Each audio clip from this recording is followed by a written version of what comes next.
Welcome back to the heart of our studio, everyone.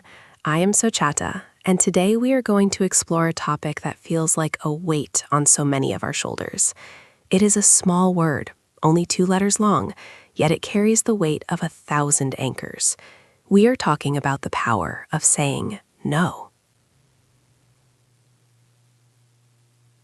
It is a heavy word, isn't it, Sochata? Thank you for having me. For most of my life, that word felt like a personal failure. Every time I thought about saying it, I felt a tightening in my chest, a fear that I was letting the whole world down. I think so many of our listeners can relate to that physical sensation, Mr. Saroon, that tightening. Why is it that we feel like we are breaking a sacred bond when we simply protect our own time? Because we are taught that our value is tied to our usefulness. For years, I was the yes man of my company, my family, and my neighborhood. If a project needed a volunteer, I raised my hand. If a neighbor needed a ride at 3 a.m., I was there. I thought I was building a legacy of kindness, but I was actually building a prison of resentment. A prison of resentment. That is such a powerful image. Was there a specific moment, a story that changed everything for you? Something that made the walls of that prison finally start to crumble? There was. It happened about 7 years ago. It was a rainy Tuesday, the kind where the clouds hang so low you feel like you are walking through a dream. I had 3 major deadlines at the office, and I had promised my boss I would finish a report that would likely take me until midnight. But that same evening was my daughter's first violin recital.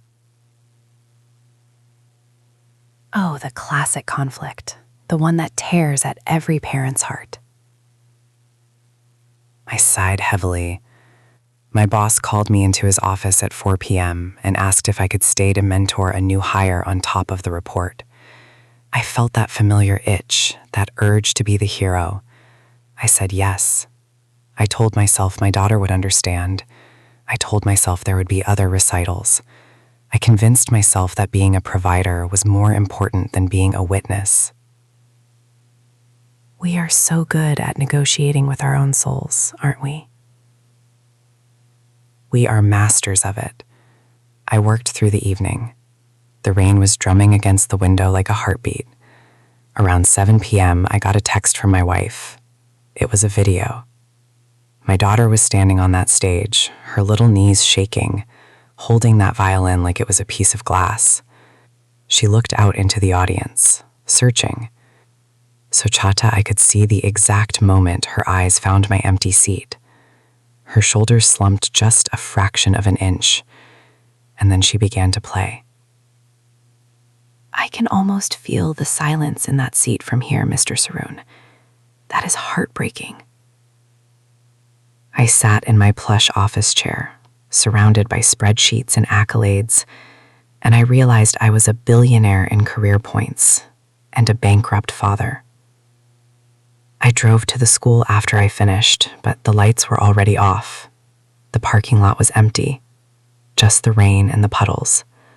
I sat in my car for an hour, crying, not because I was tired, but because I realized that every yes I gave to my boss was a no to the person who mattered most.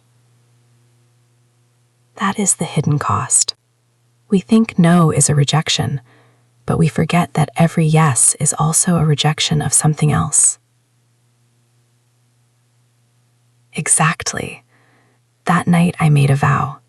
The next morning I walked into that same office. My boss was thrilled with the report. He offered me a promotion on the spot, a role that would require more travel, more late nights, and more yeses. And for the first time in my 50 years of life, I felt a strange, cold clarity. I looked him in the eye and I said, "No. Thank you, but no." Excitedly, how did it feel? Did the world end? Did the building shake? I expected fire and brimstone, but instead there was just silence.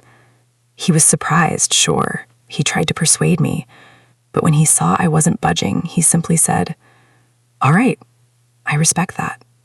I walked out of his office and I felt like I was floating. I went home, sat on the floor with my daughter, and asked her to play that piece for me again. And she did. And that private performance was worth more than any promotion I could ever receive.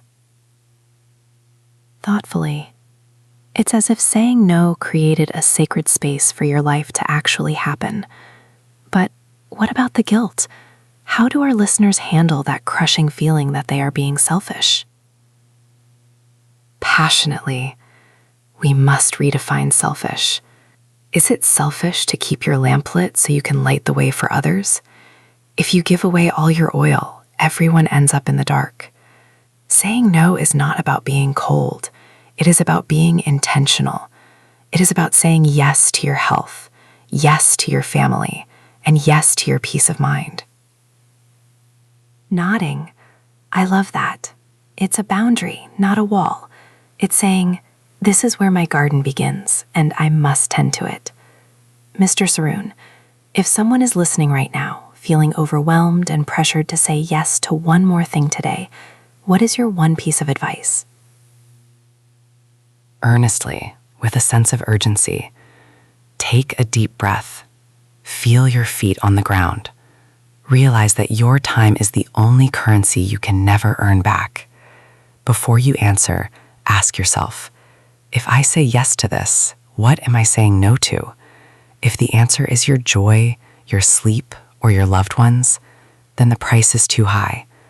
Have the courage to be unhelpful for a moment so you can be present for a lifetime. With a smile in her voice, the courage to be unhelpful, that is going to stay with me for a long time.